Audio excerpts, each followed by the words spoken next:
What's up, 26ers? Welcome to the December 26er podcast. I am your host, Delisha, and this is our first episode of the year. Happy New Year. And not only our first episode, but our first extraordinary occurrences. And you know what that means. We are joined by our producer extraordinaire, Damarcus Adisa. What's up? How you doing? I'm doing all right. Happy New Year to you and everyone else out there listening. Happy New Year. It's been a crazy start to the new year. Crazy end to last year, crazy start to the new year. But here's where we are. So listen, let's get into it. Let's talk about first and foremost, people are going to hear a difference in audio, right? So when we do these episodes, we normally do them in the same room with all of our recording equipment, etc. And as people know, we've been doing our guest interviews virtually over the computer. You and I are now virtual as well, given the increased number of cases related to Omicron and COVID. I don't even know. I read some article that said Delta was really the cause of the uptick at the middle of December. But either way, both of us have been dealing with so many exposures that we are actually limiting our in-person close contact as well. So this episode is being recorded virtually like we do our guests also. Chaos is the new normal, I guess. And, we're adapting to the situation and everything that's going on right now because we both have very busy lives and busy schedules. So, got to take every precaution necessary. Every precaution is crazy. So here's where we are. We're gonna make it happen this way.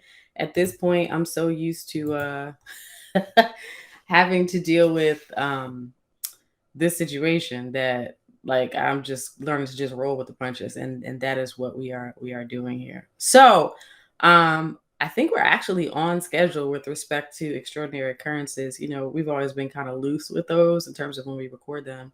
But I think this episode is right on schedule. It's the top of the year. And not only that, we just released one like a month ago.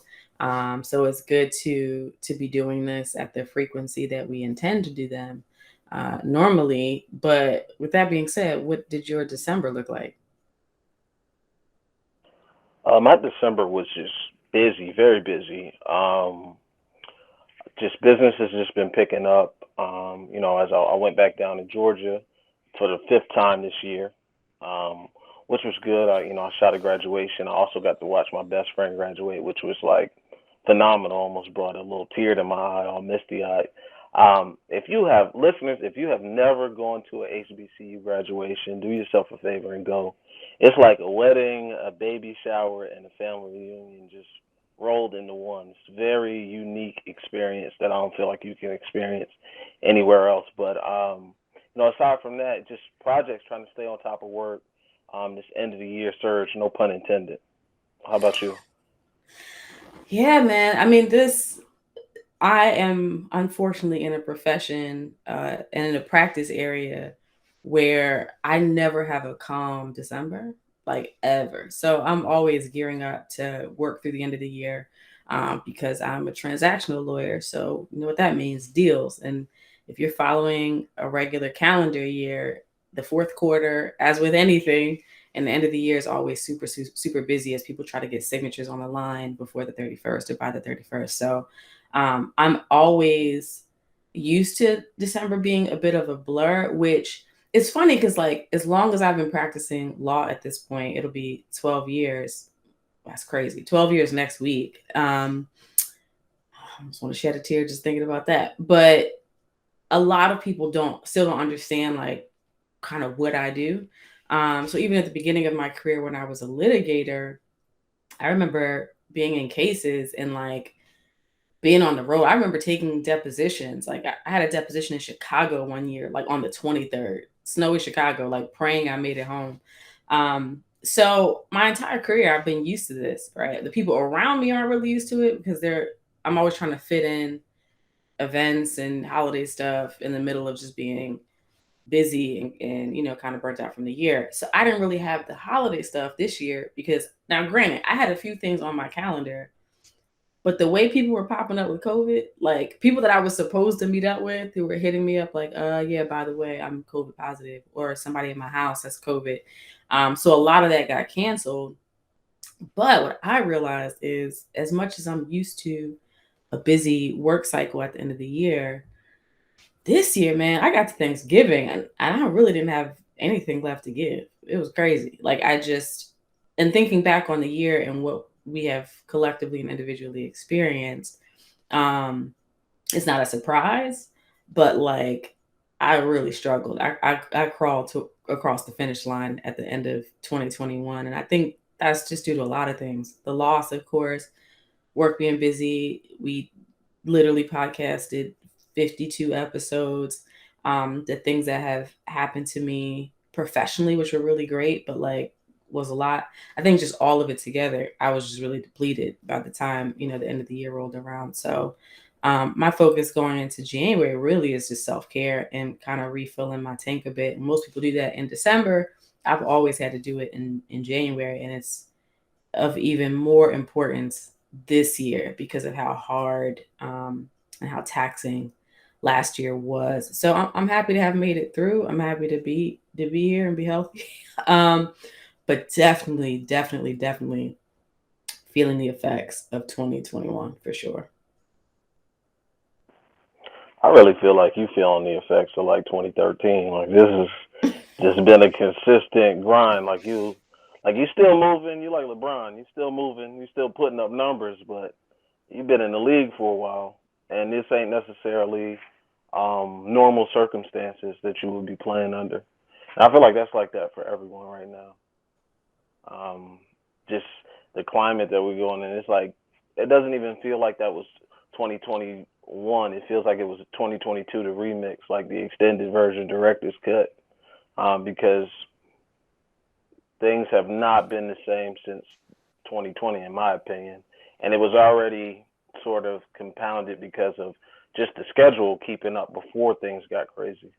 Um, Oh yeah, I mean that's for sure, and you're right. I mean it's been a consistent grind for me really from the start of my legal career, but that 2012 2013 transition, moving into solo practice and everything I was doing with that grind, and then the way my career has evolved and the way my life has evolved personally. Yeah, and the difference is that when I started, practicing law, I got sworn into the bar in 2010, January 2010. So what was that? Right before my 28th birthday. Um, yeah, I'm a different person now, right? Like I'm not in my 20s anymore. So, the energy that I had then, I think I won't say the resolve. I still have resolve, but like the persistence I had with certain things, my capacity for people's nonsense was different. Like I don't have the patience for a lot of things. I don't have the bandwidth. And I need a different level of rest now, like at this age and stage. And you're right, like just the stress of just the news cycle and everything that we've experienced as a community. Um, when I say community, I mean Black community, especially, right?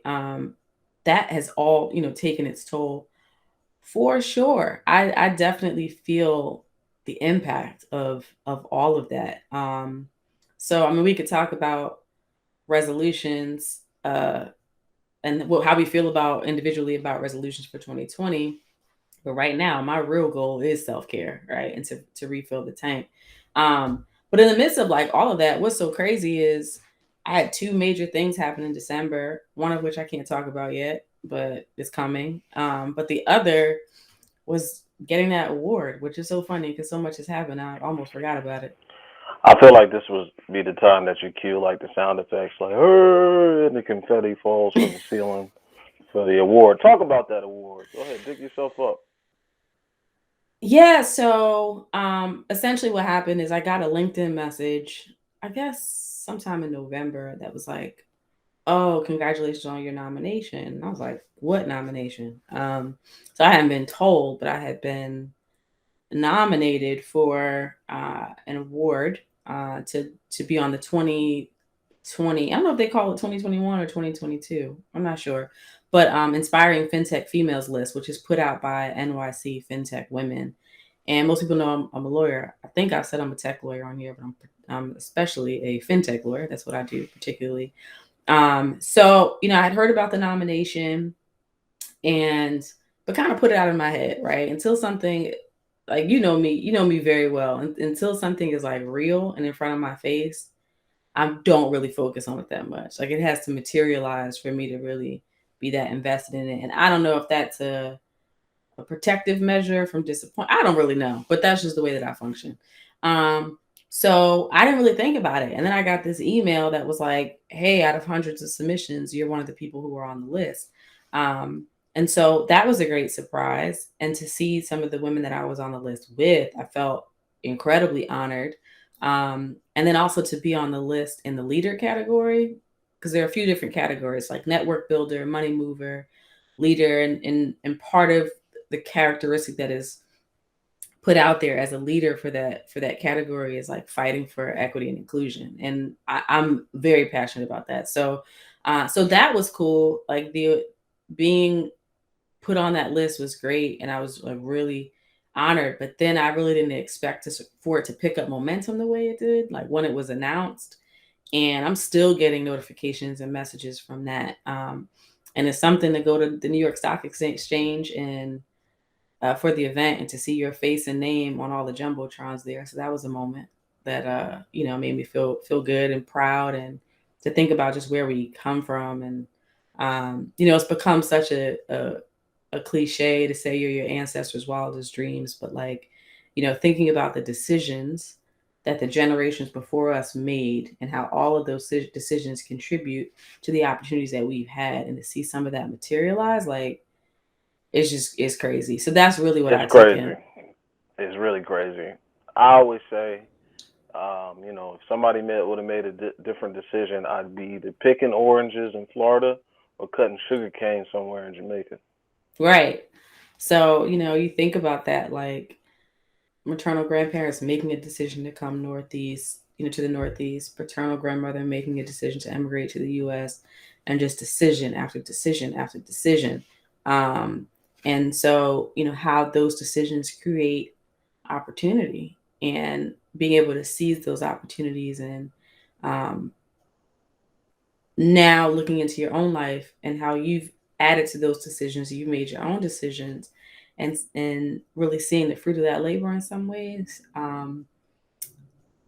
It feels good, and it feels good that it's not an award that was bought, because that's what people don't know. Like a lot of these honors and awards, it is really political and it's economics in a lot of ways, and so to not have that be the situation here, and just to be for your profile to be put in front of a panel of judges and to be selected as somebody to be added to a list is great. And as a Black woman in this space, and there's so few of us, it feels even better. And there were multiple Black women on that list, so that felt good, to connect with others who are in a space where we are severely underrepresented. So that felt like a high point in the midst of like a really stressful and exhausting end of year for a lot of reasons.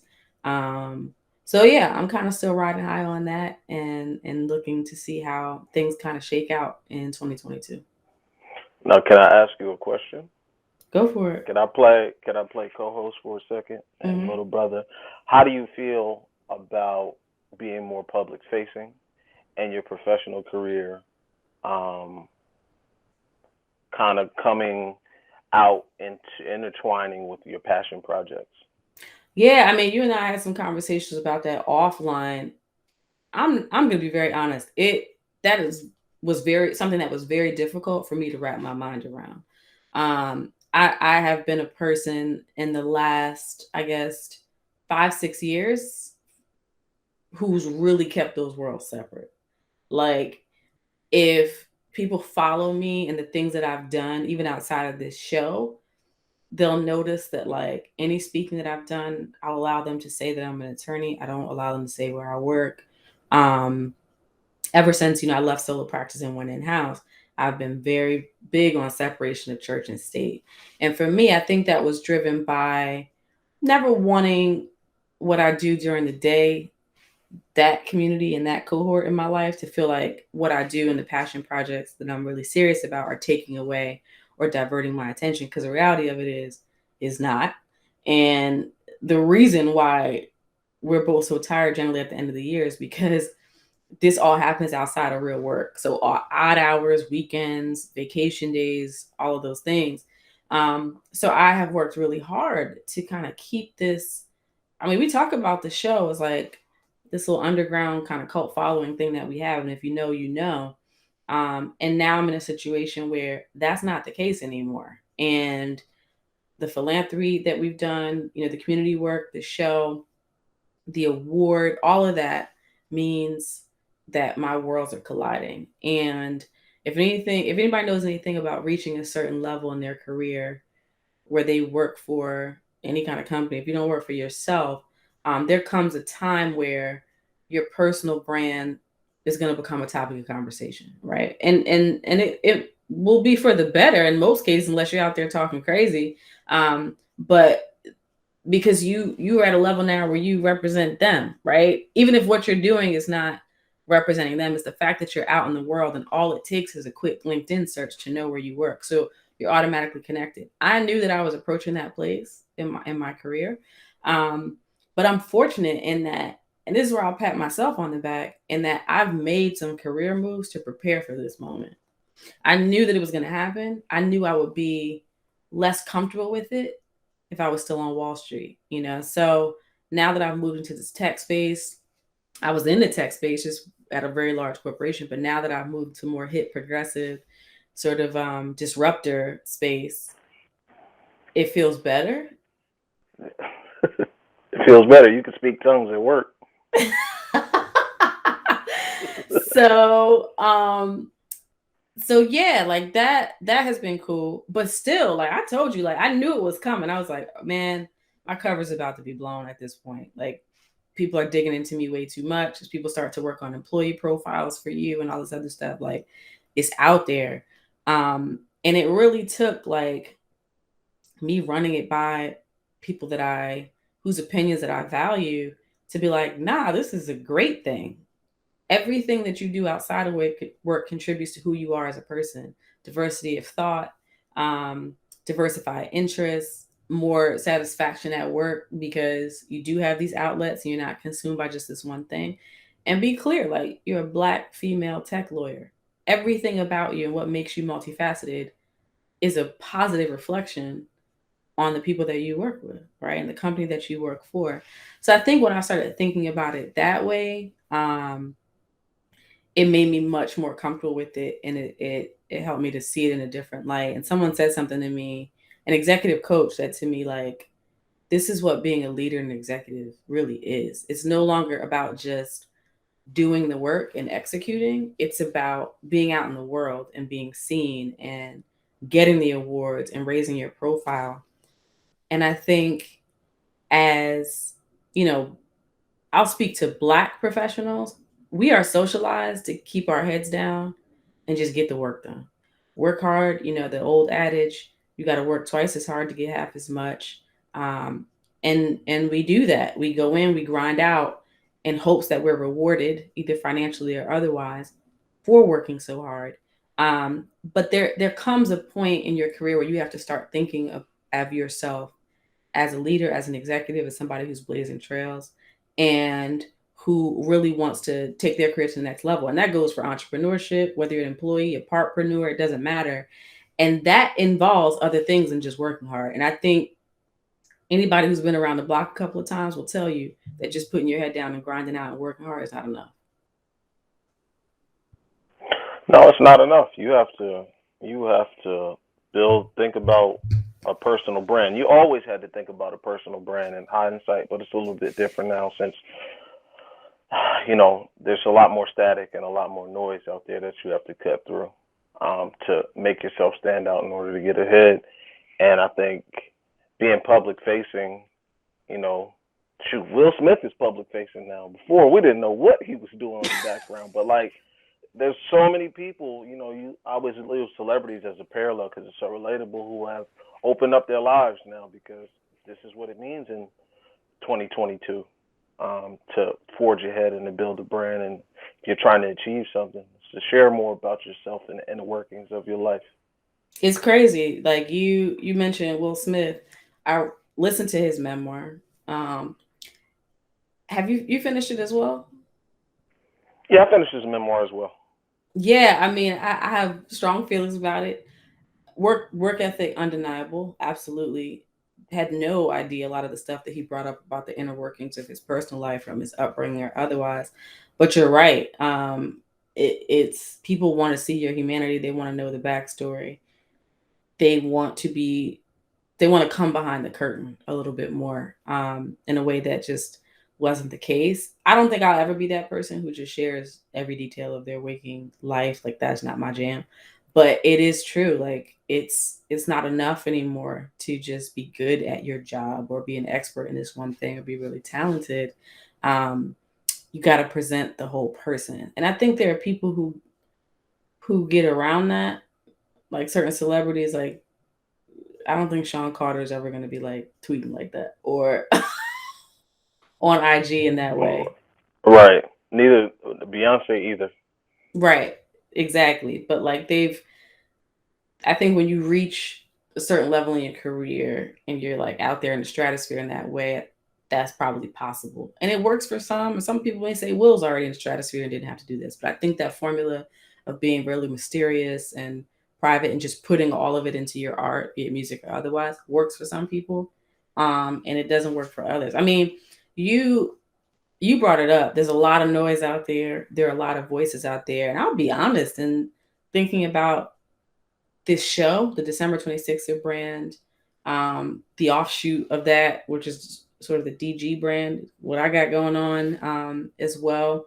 And I do wonder. I'm on social media like everybody else, and the amount of people out there who are on the internet and putting out content and blogging and vlogging and podcasting, it's wild. So while I am fully vested in my own purpose and I know like my path is my path and what I do is different than what other people do, the human side of me does ask like how do you cut through all of that and kind of build a lane for yourself, in a way that you are recognizable and people are latching onto that message. And I think we're still kind of trying to figure that out.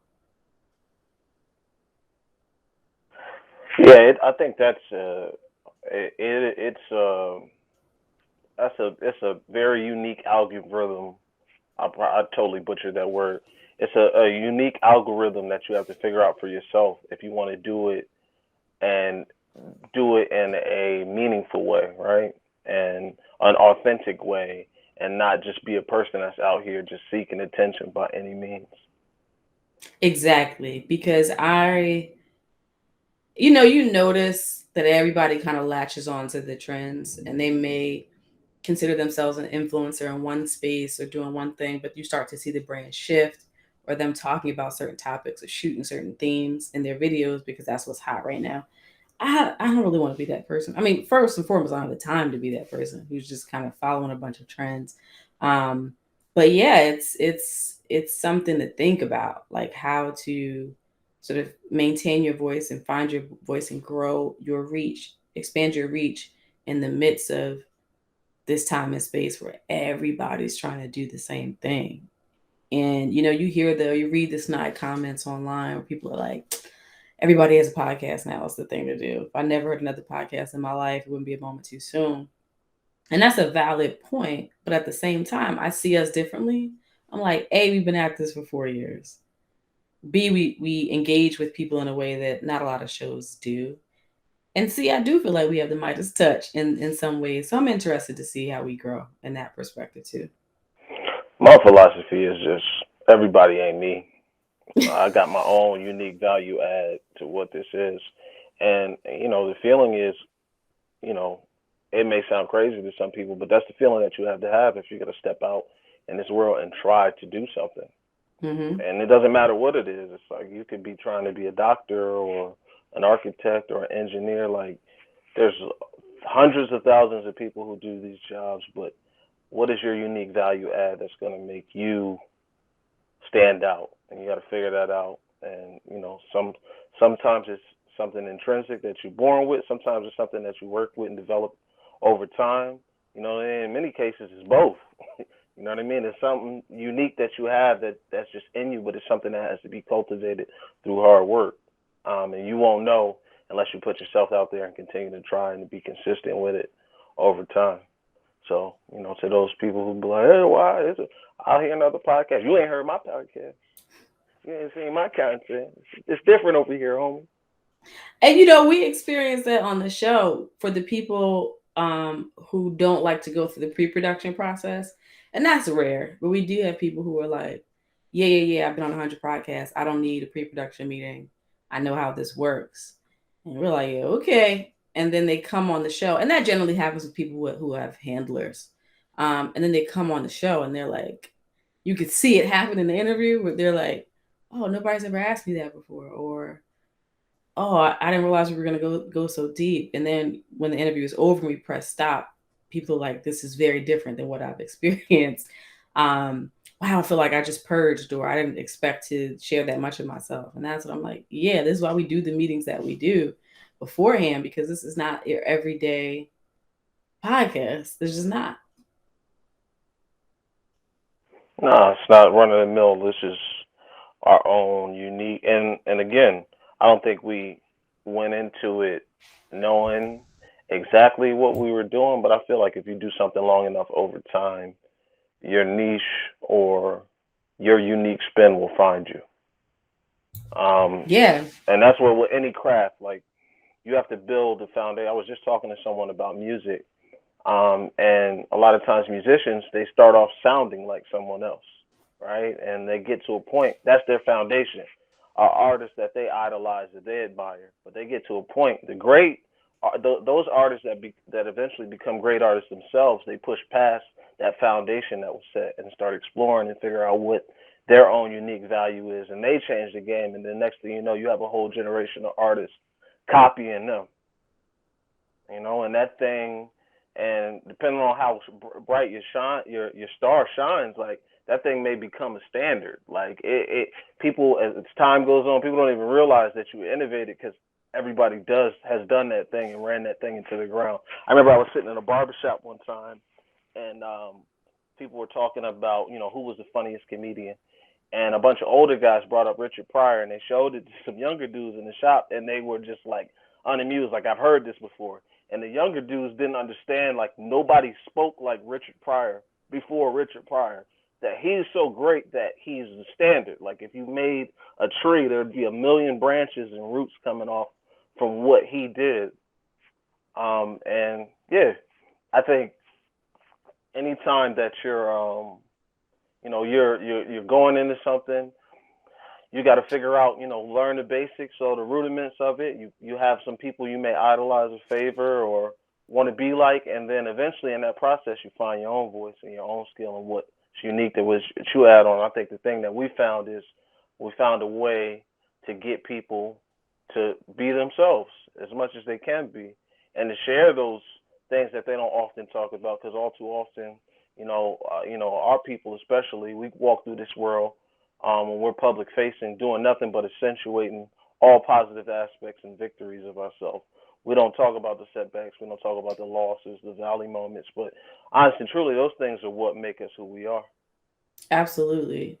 And shout out to Gene Alert, former guest of the show, and probably our biggest supporter beyond Brandon, also a dear friend of the show as well. Brandon might as well be a producer at this At point. this point, exactly, for sure. But Gene hit me up about a recent episode, and he was like, "Yo, you were not letting up on that question until she answered it, and you were kind of reframing it."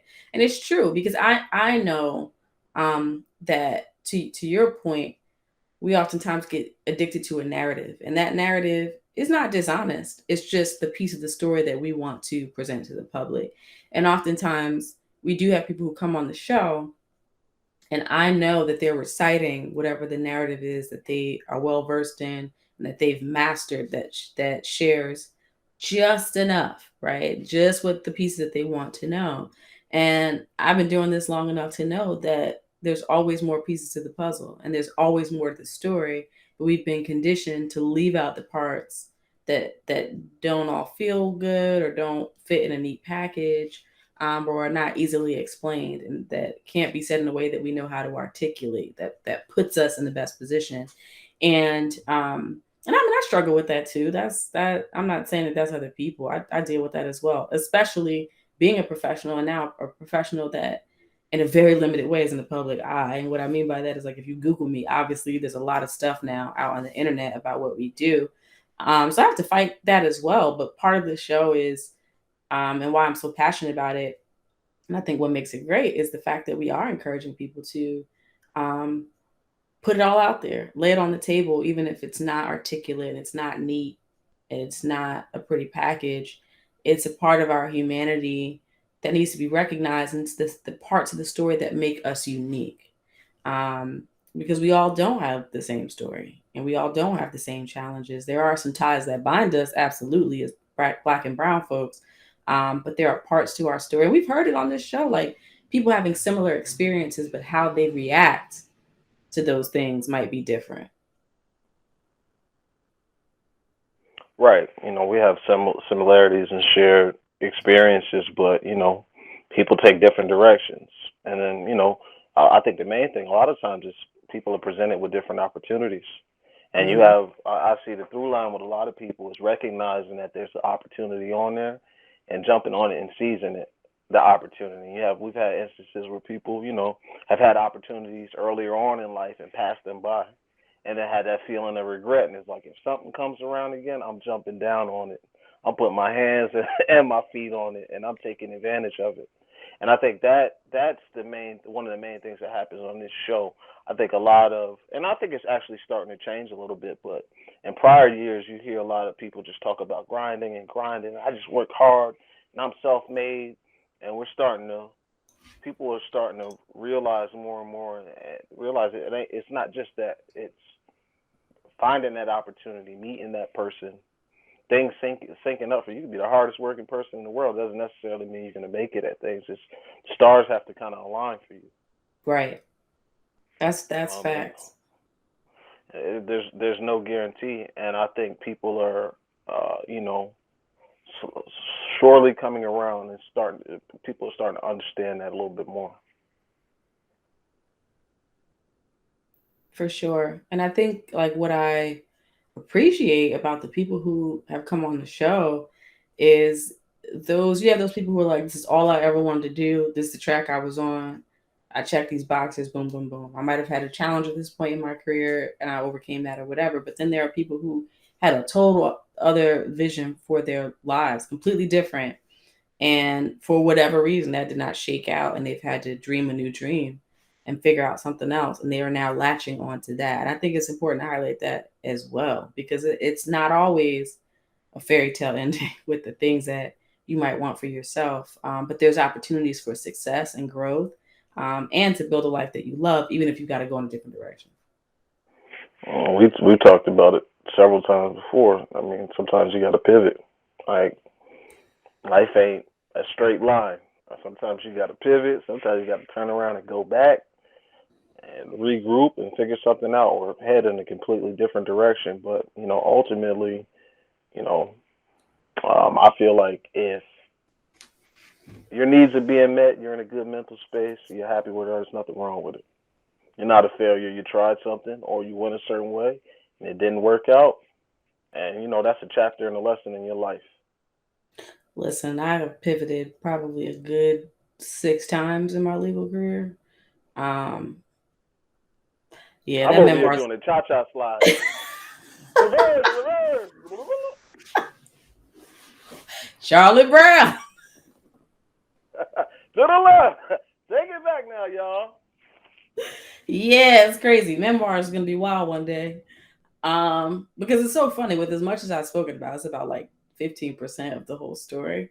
So yeah, that dark comedy biopic or that memoir, maybe both, gonna be a wild ride one day. Oh, for sure. You already know that the title of my memoir is gonna be like, I can do that. Yes, I know. I've not titled mine yet, but I I do can, know I the can make it title of happen. yours. Yeah, I mean, but speaking of people's stories and the reference to Richard Pryor, if I may offer a bit of a detour at the moment, I am very sad that this Richard Pryor movie is not materialized just yet after having been casted. I don't know what's gonna happen with that. I don't know if it's dead or what. Was that movie connected to Weinstein? I don't quote me, but I believe so. I believe that's actually part of the issue, but I could be wrong. Because I'm waiting on that Mike Tyson movie, and I feel like that's dead in the water because of it's connected to Weinstein. But don't quote me on that either. Yeah, I mean, I think it got shuffled around so much at this point. I'm not really sure, but yeah, that I felt like that was going to be a breakout for Mike Epps in a way for an opportunity for people to see him in a different light. Um, the way Ray did, well, really started with Jamie, I think, and Ali, and then Ray really like flipped things on its head for him in the best possible way. Yeah, that's for sure. It's crazy because I feel like Ali did that for Will too. Hmm. People viewed him in a different light and took him way more serious than just action comedy guy. But Jamie playing Bundini Brown and then turning around being Ray Charles, that broke him out of the Wanda from In Living Color curse. Yeah. So I was really excited for like what the next chapter of Mike Epps' career could look like with that. But I don't know. Who knows? Hollywood is can be a bit crazy. But anyway, that was a detour moment. But 2022, looking ahead, how do you feel about resolutions? Uh, I don't necessarily have New Year's resolutions anymore because I feel like a lot of times, like, um, I have goals and things that I want to achieve, but I feel like it's an ongoing thing. I'm not limiting it to 12 months in a calendar. I realize I'm not going to accomplish everything in a year. It's an ongoing thing, and I think the thing that I've done over these past couple of years is I look and see what I put on paper, and there's a few things every year. I don't think in recent years I've ever done everything that I've written down. But what's happened over the past few years is I've gotten portions done, and I just updated. And what I realized is some of the things that were resolutions, life changes. Like we were just talking about pivots and moves. Some of the things that are I almost said revolutions, but resolutions may no longer be a resolution anymore. I don't see myself going in that direction. I see myself going somewhere else. So I don't feel like it has to be this rigid list that you start at the beginning of the year. I feel like it's a living, breathing thing that evolves over time. And the things that you didn't get to last year that still make sense to this year, you just kind of roll over and you take things away and add on. But I don't feel like it's like, oh man, I got to do this and I got to do, and it's just earmarked to this time. Like, no, I'm just kind of moving. Because like a real to do list, like if you had a real to do list for the week, it's things that fall in different quadrants. You got top priority over here, medium, low, you know what I'm saying? And then you got the I get to it list. And I feel like it's the same way with resolutions, but I feel like a lot of times people burn themselves out because it's like, I got to do this, all these things I got to do, I have to accomplish. They're all top priority. And then come mid February, you sitting down eating cookie dough, watching Netflix. Valid. Yeah, I mean, I think I've talked about it every year since we started the podcast, and I'm not really a resolutions person. I'm more of a like just kind of building on the momentum from the prior year and trying not to have to relearn a lesson that was presented to me in the year before. So I think this year, looking back at how last year started, so much trauma. This year, I'm just moving into 2022 with a lot of gratitude that I survived and I still have my sanity intact for the most part. And also, because of the stress of 2020, there are a lot of habits that I tried to implement last year just to keep myself sort of balanced and grounded. So, around like health and wellness and stuff. So, for me, going into the new year, one thing I do feel great about is that I'm already on that journey. I don't have to be like, oh, I'm going to work out more. I'm already doing that, right? Or I'm going to eat better. For the most part, I'm doing that already. So that feels good to kind of have that, not having to revisit something every year, right? Having to reset in certain areas of my life that I feel good about. and I've made progress and that I get to just build on. So for me, it's sort of looking back at like what are the lessons that I've learned this year, what are the or last year, what are the tests that I had to go through, and what are the tests that I absolutely don't want to repeat, and I sort of allow that to shape what my focus is for my own well being. And I think for me, looking into 2022, in addition to all the things that the tangible things, right? Like the career goals, this and that, the things that you can actually quantify. Oh, what's the money that I want to make? What are the things I want to make happen? All that is great. But for me, sort of looking at the ways in which I was tested in 2021, what I'm focused on in 2022 is like my people, my passions, and protecting my peace at all costs. And what I mean by that is experiencing so much loss in the last year and change, trying to maintain those connections that matter. And it's hard, right? Between COVID, busier than I have ever been. Everybody's life is busy. It's hard to do that. But trying to maintain the connections with my people, trying to continue to invest in things that I am passionate about because I realize that's what keeps me going and keeps me full and fulfilled even when it's hard and it's not easy.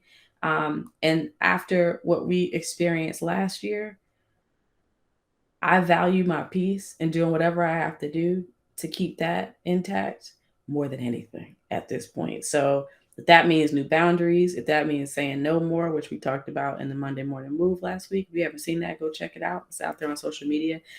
Whatever I have to do to keep my peace at the forefront, I got to do that. Would you say that was your greatest lesson learned from last year? Yeah, I mean, it was a lesson that I think going into 2020, if you would have asked me, I would have said that I do that anyway. I protect my peace. I have boundaries, but like after having so many experiences where people really cross the line, um, and in a way that just disturbed like my psyche in a way that I had never experienced, and it wasn't through any fault of my own or your own. It's just, you got extended family, all kinds of things that were going on in the midst of like a really traumatic loss. Uh, yeah, I don't think I don't think I'd ever been rattled in that way, right? And rattled in a way where I couldn't do anything in response, given my own moral code and the way that I handle conflict. And, you know, again, the brand, all those things, you can't say a lot publicly, but it affected me in a very deep way. But coming out of 2021, I'm realizing that like protecting your peace may mean that some people got to go. Even if it's people who are like blood relatives of yours, they got to stay over there. If something's not serving you or it's bringing detriment to your life, it's bringing not just difficult moments, but straight up trauma and turmoil and toxicity.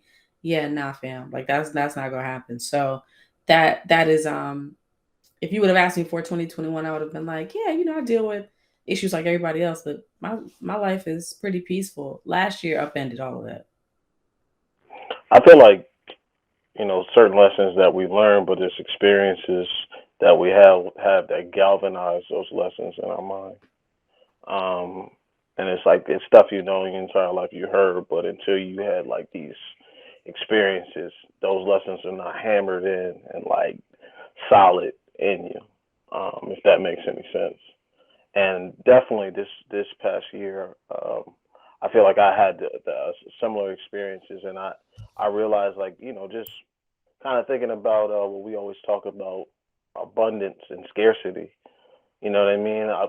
I think I've taken more losses this year than any other year in my life, in just all aspects of my life. It's all kind of L's, and it's so crazy as I bounce back from all of them. But in the moment, it just feels like the lowest of the low. But you kind of have to. Another thing, extend yourself grace in a moment. You know what I mean, and let go through that range of emotions that you need to go through. And then once you're done, you know what I mean, pick yourself back up. And I think a lot of times picking yourself back up. we try to put like a finite amount of time on those things. Like, all right, I'm gonna give myself a day, but depending on the experience, what you're going through, picking yourself back up, or you know what I mean, it may take a few months. It may range from a few days to a few months. It may take a while, and I feel like I had to experience. I experienced that this year in different aspects. There's certain things that happened that was dramatic, and I mean, you was there for it. I ain't gonna get the details, and I hit the ground. I bounced. It was like I hit the ground so hard I bounced off the ground, and it was other other things there. It was just like, and then people passing away. That it's like, that took some time. That took some time, and I had to get out of my own head and extend myself some grace, and extend other people some grace in certain aspects, but at the same time, to your point, kind of be like, all right, y'all got to stay over there. Got love for you, but in order for my own peace, you know what I mean, and for me to continue to do the things I need to do, y'all gonna have to stay over there. Yeah, it's crazy. And we're most people are not taught that within the Black community, like to set those boundaries and draw those lines in the sand. But it is absolutely necessary in some instances. And I think some people have lived in dysfunction for so long that they've normalized it. And when you refuse to live in it, that's not often perceived well. And from that perspective, like I've had to accept that, like, I'm choosing to live my life a certain way, and that way involves keeping the dysfunction at a minimum. And what that may mean is that some people cannot be in my life because they don't respect that. And so I've had to, like, reconcile that and be okay with it. And I think I'm coming to that conclusion that I'm okay with it. It's not easy. And like you said, it's some things it takes a couple of days to get over, others it's months. And I feel like because of how last year ended and the beginning of this year began, I spent a lot of 2021 in just a healing process.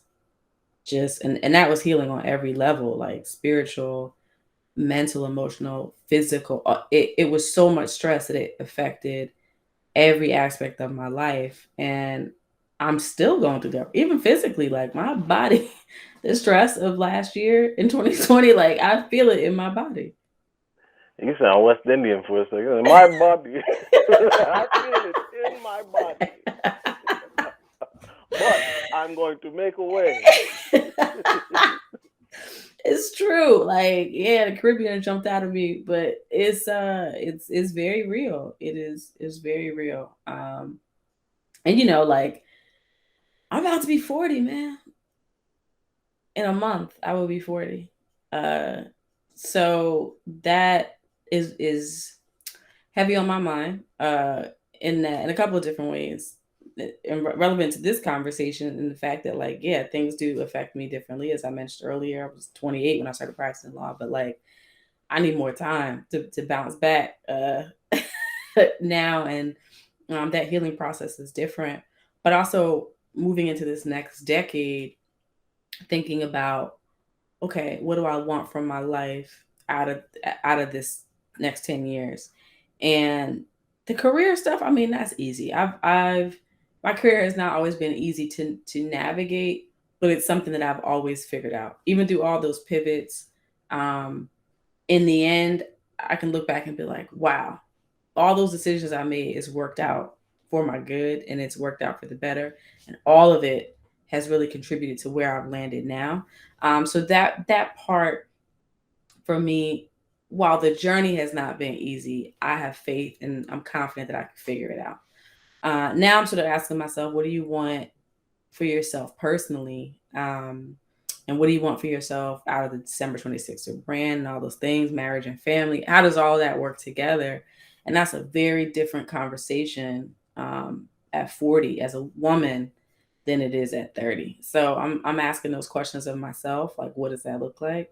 Um, and what parts of it can I control? What parts of it can I not control? How do I feel about the parts of it that I can't control? So a lot of that's on my mind. But it's on my mind in a way. I think when I was having this conversation at 35, I was like making all these declarations and affirmations and all this other stuff. I'm not really doing that now. I don't know if that's wise or not, but like, obviously I have great expectations and I always believe. in the positive. I don't even go through that whole "it's my year" thing anymore. I think every year is our year, depending on what you make of it. Um, but I am saying to myself, okay, what? How might my life look different over this next decade? And in a perfect world, what would I like it to look like? And how do all the pieces of my life fit together? And I think the older you get, and the more responsibility you have as well. And then as a woman, we start thinking about just the biological aspects. That becomes a very real conversation, more and more real the older you get. I think once you've lived life, that's a crazy thing to say, but the more you live life and the more things you experience, and the older you get, you're still optimistic, and you want things to happen, but you do realize that there's a certain things that they fall out of your control, and like you have to.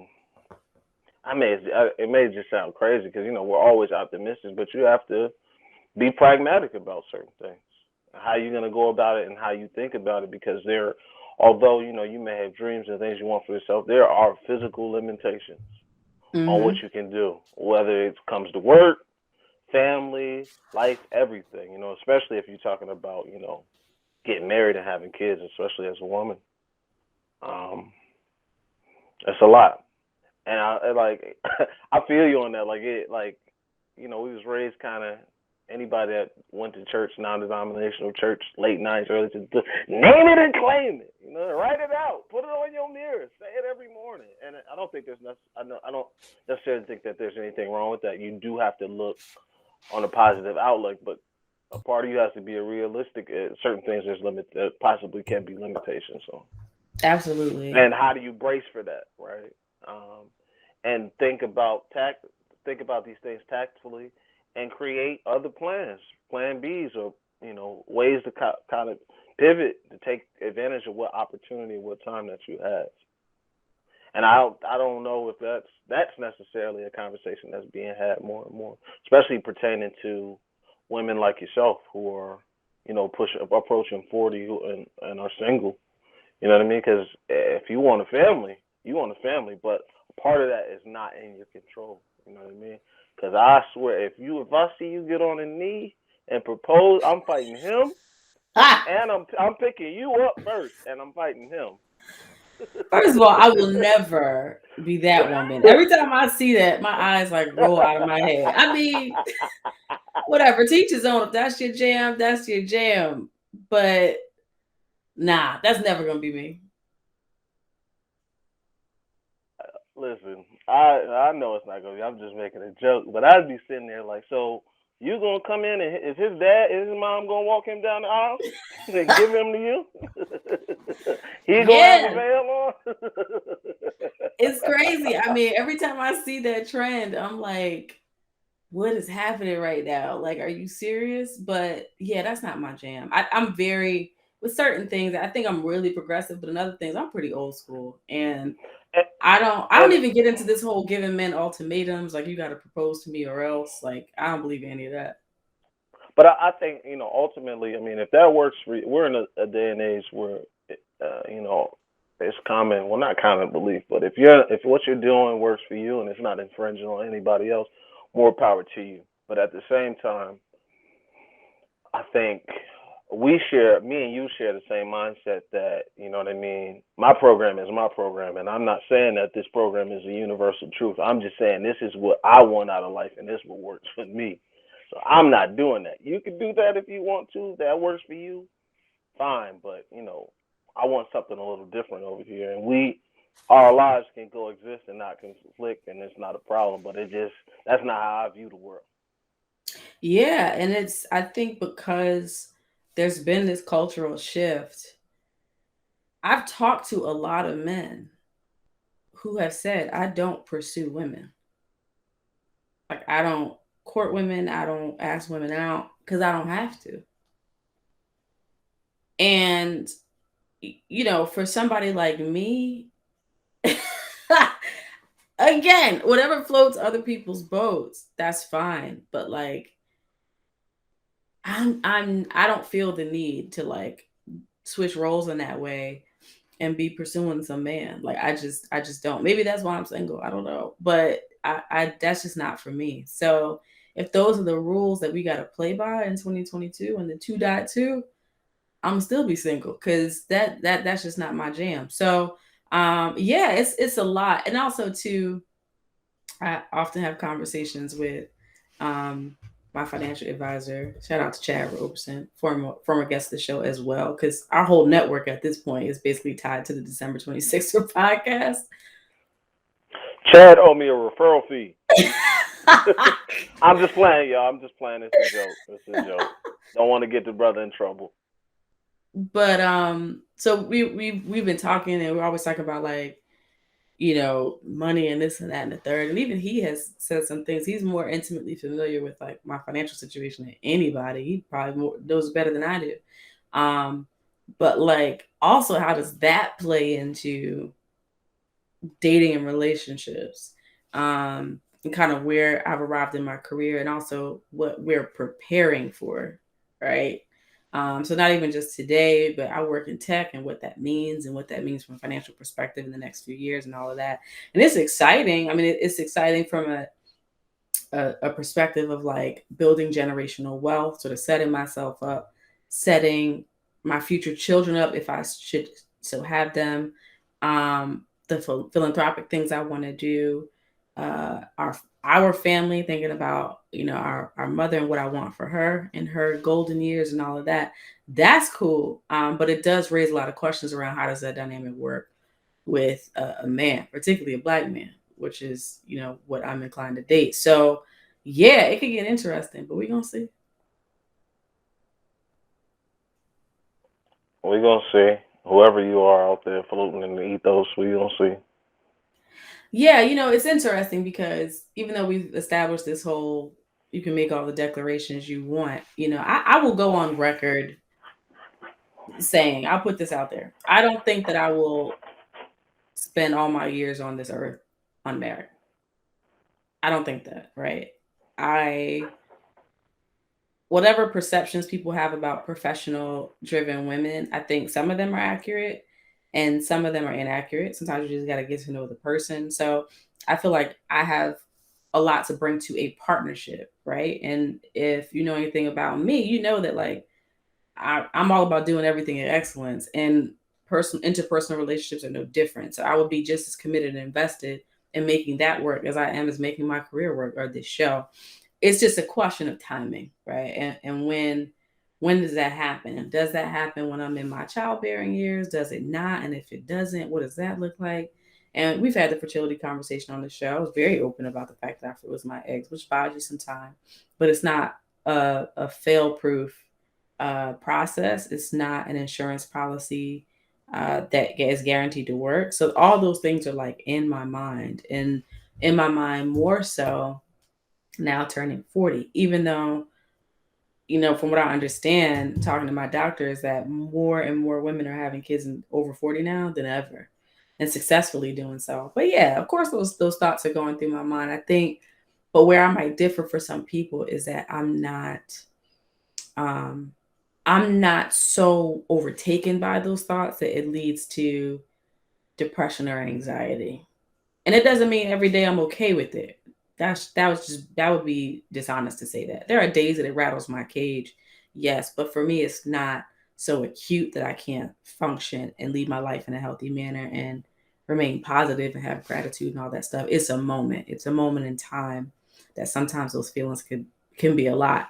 So yeah, but I'm thinking about it going into 40, and not just about that, like what do I want, what would be the most enjoyable life for me, even if nothing changed on the marriage and family front?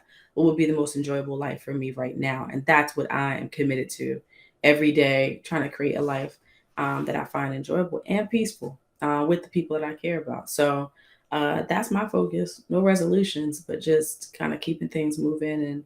And we have some very real considerations about the show and, time, money, all the resources that we put into it. Yeah, those are things that have to be unpacked and worked out. But other than that, yeah, I'm not on this whole like I'm gonna get 6 workouts in a week. I don't play those games. Like I'm just trying to live well and be well.